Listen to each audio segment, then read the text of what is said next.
আল্লাহ যে একজন আছেন এটা মনে প্রাণে বিশ্বাস করেন তো আপনারা? নিশ্চয়ই বিশ্বাস করেন বলেই আপনারা এত রাত জেগে এখানে বসে আছেন, ঠিক কিনা? আল্লাহ এক এবং একক, তার কোনো শরীক নাই। আল্লাহর কোনো ছেলে নাই, আল্লাহর কোনো মেয়ে নাই, আল্লাহর কোনো আকার নাই, আল্লাহর কোনো আকৃতি নাই। আল্লাহ রব্বুল আলামিনের সাথে তুলনা করা যায় এমন কিছুই নাই। লাইসা কামিসলিহি শাইউন, তার মতো কিছুই নাই। লাম ইয়ালিদ ওয়া লাম ইউলাদ, তিনি কাউকে জন্ম দেননি, কারো কাছ থেকে জন্মগ্রহণ করেননি। ওয়া লাম ইয়াকুল লাহু কুফুয়ান আহাদ, তার সমতুল্য, তার সমকক্ষ, তার সমপর্যায়ের কেউ আছে? চিৎকার দিয়ে বলুন আছে। এই বিশ্বাসকে অন্তরে ধারণ করতে হবে, জবানে স্বীকৃতি প্রদান করতে হবে।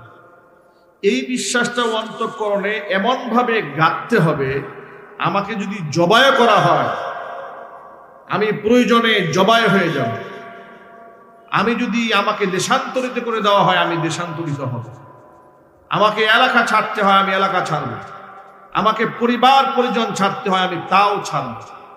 আমাকে শহীদি কাফেলায় সামিল হতে হয় তাও হব। কিন্তু এই আদর্শ থেকে, এই বিশ্বাস থেকে এক চুল পিছপা হবে। এটার নাম ঈমান। এটার নাম কি? আরো চিৎকার দিয়ে বলুন, এটার নাম হলো ঈমান। ঈমানের স্বাধীন চর্চা যদি বাংলাদেশে হতো, এ দেশ, এ রাষ্ট্র, এ সমাজ, এ পরিবেশ, এটা আরো অনেক ভালো হয়ে যেত ইনশাল্লাহ। পরে অনেক কথা বলা যাবে ইনশাল্লাহ। এটা আদর করে দিন। আচ্ছা প্রিয় ভাইরা, সভাপতি সাহেব বলেছেন গত বছর প্রোগ্রাম করতে গিয়ে পুলিশ কমিশনারের কাছ থেকে পারমিশন আনার পরেও থানা থেকে বাধা দেয়, বন্ধ করে দিয়েছে ওদের সাহেব। আপনারা শুনে অবাক হবেন, ঠিক এভাবে বাংলাদেশের অসংখ্য মাহফিল তালা বিনা নোটিশে বন্ধ করে দিয়েছে। কোরআনের আলোচনা যত মজমা ছিল সব ছিল ব্ল্যাক লিস্টে। যে সমস্ত আলেমদের কথা মানুষ শুনতো, সমস্ত আলেমরা ছিল কালো তালিকাভুক্ত। কথা ঠিক কিনা?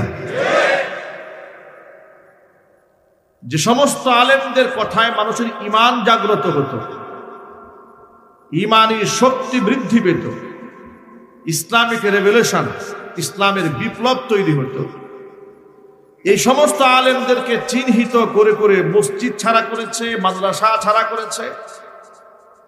তাদের মসজিদ এবং মাদ্রাসাগুলোকে তাদের অনুগত ব্যক্তিদের দিয়ে দখল করিয়েছে। এই কথাগুলো কি সত্য না মিথ্যা? ধর্ম চর্চা করা ছিল সবচেয়ে বড় পাপ তাদের দৃষ্টিতে।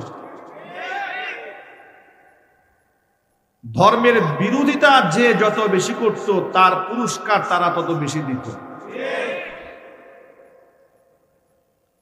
এই ছিল সমাজ ব্যবস্থা। আলেম ওলামাদেরকে সবচেয়ে অপমানিত আর লাঞ্ছিত করে রাখা হতো। আলেমদের কোনো মূল্যই ছিল না তাদের কাছে। রাস্তাঘাটের একেবারে নিম্নমানের একটা লোকের যে মর্যাদা ছিল তাদের দৃষ্টিতে আলেমদের তার কোনো মর্যাদাই ছিল না। তারা আলেমদেরকে পাকিস্তানের দালাল বলতো। বলে নাই? একটু জোরে বলে। এগুলা বলতো,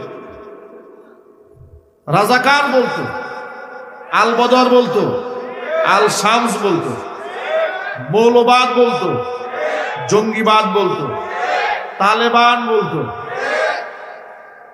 যাতে করে ওদের শয়তানি ঠিক মতো ওরা করতে পারে। ওরা চিন্তাও করে নাই যে আমরা এইভাবে চোরের মতো পালাতে হবে, চিন্তাও করে না।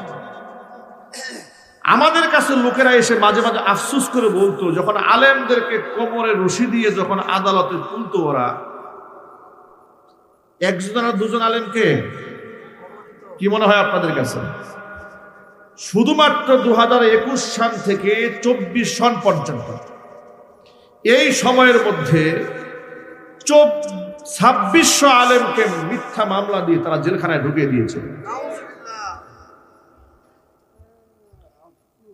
আমাকে আপনাদের পার্শ্ববর্তী এলাকা গাজীপুরের জেলখানার পেছনে লক্ষ্মীপুরা এলাকার মাহফিল, সেই মাহফিলের স্টেজ থেকে চিরকুট দিয়ে নামিয়ে সরাসরি জয়দেবপুর আমাকে থানা হাজতে নেওয়া হলো। যারা নিয়ে যাচ্ছে জিজ্ঞেস করলাম, ভাই আমাকে কেন নিয়ে যাচ্ছেন, অপরাধ আমার? তারা বললেন যে আমরা কিছুই বলতে পারবো না, সব উপরের নির্দেশ। মাহফিল থেকে ধরে নিয়ে গারদের মধ্যে রাখলেন। গাজীপুরের বর্ষিয়ান নেতা বিএনপির হাসান উদ্দিন সরকার টঙ্গীর, যেহেতু তিনি যখন নেতৃত্বে ছিলেন আমরা ছিলাম শিশু বাচ্চা, যার দরুন তার সাথে আমার ওইভাবে পরিচয় নেই। উনাকেও ওই একই রাতে আমাকে যে থানা গারদে রেখেছে সে গারদে নিয়ে ঢুকাইছে। মুরব্বী মানুষ চলতে পারে না, লাঠি ভর করে চলে, পাশাপাশি বসা, একজন আরেকজনের দিকে তাকায় আছে। আমি মনে মনে ভাবতেছি আমি না হয় জোয়ান মানুষ, আমার ধরছে, এই বুড়া মানুষটারে কেন ধরছে? না চিনলে যা হয়। জিজ্ঞেস করলাম, চাচা আপনি মুরব্বী মানুষ, আপনি এই লাঠি ভর করে চলেন, আপনার প্রতি এত খেপা কেন? রাজনীতি করেন তো কি? চিনি না। তা আমাকে বলছেন যে আমার নাম হাসান উদ্দিন সরকার, আমার নাম শুনেছেন? আমি বললাম সম্ভবত শুনেছি, কিন্তু ফেস কখনো দেখি নাই। বলে আমার নাম হাসান উদ্দিন সরকার। এরপরে উনি ওনার পরিচয় দিলেন। আপনারা শুনে অবাক হবেন, সে রাতে ওনার পরিচয় পাওয়ার পরে আমি আমার পরিচয় দিলাম। তা আমার পরিচয় দেওয়ার পরে যে আমি বোটবাজার কেন্দ্রীয় জামে মসজিদের খতিব, এই পরিচয় শোনার পরে উনি খুব অবাক হলেন, কষ্ট পেলেন। আমাকে বললেন, বাবা অসুবিধা নাই, আল্লাহ ভরসা। আমি মাহফিল করে এসেছি, খুব ক্লান্ত শরীর, থানার গারদে ঘুমাই গেছি। উনি কি দেখলাম তাহাজ্জুদে দাঁড়িয়েছে আমার পাশেই। তাহাজ্জুদের নামাজ পড়ে শেষ রাতের দিকে ফজরের আগ মুহূর্তে আমাকে ডাক দিয়েছে। তিনি মুরব্বী মানুষ, ওয়াশরুমে যাবেন, জরুরত সারবেন। বাথরুমে বসার পরে শারীরিক অবস্থা ওনার এত খারাপ ছিল, উনি উঠতে পারতেছিলেন। তা আমি, যেহেতু আমার বাবা বয়সে, আমি নিজে তাকে এই বাজুর মধ্যে তার হাত রেখে খুব কষ্ট করে তাকে ওয়াশরুম থেকে উঠিয়েছি।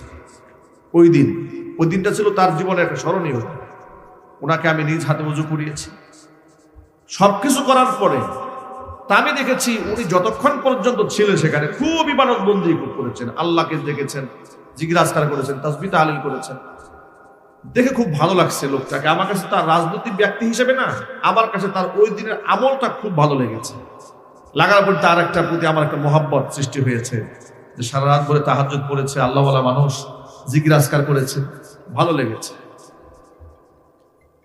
কেউ কাউকে চিনি না জানি না। পরের দিন যখন কোর্টে দাঁড় করিয়েছে দুইজনকে, কোর্টে দাঁড়ায় দেখি দুইজনে এক মামলার আসামি। খুব মজার ব্যাপার, ইন্টারেস্টিং ব্যাপার। দুইজন এক মামলার আসামি। থানা এখানে মামলার ইজহারে লেখা হয়েছে যে আমরা প্রায় 150 মানুষ আমরা টঙ্গীতে এক জায়গায় গোপন মিটিং করছিলাম, হাসান সরকার সহ। সেই গোপন মিটিং থেকে পুলিশ যখন ধাওয়া দিয়েছে, সব পালায় গেছে, আমরা 7 জন পালাতে পারি নাই। স্পট থেকে আমাদেরকে ধরছে। স্পট থেকে ধরার পরে আমার পকেটে, আব্দুর রহিম মাদানি, তার পকেটে 16টা ককটেল পাওয়া গেছে। আমি হইলাম সেই মামলার 1 নম্বর আসামি। হাসান সরকারের মতোই এত বড় নেতা, উনি ওই মামলার 7 নম্বরের আসামি।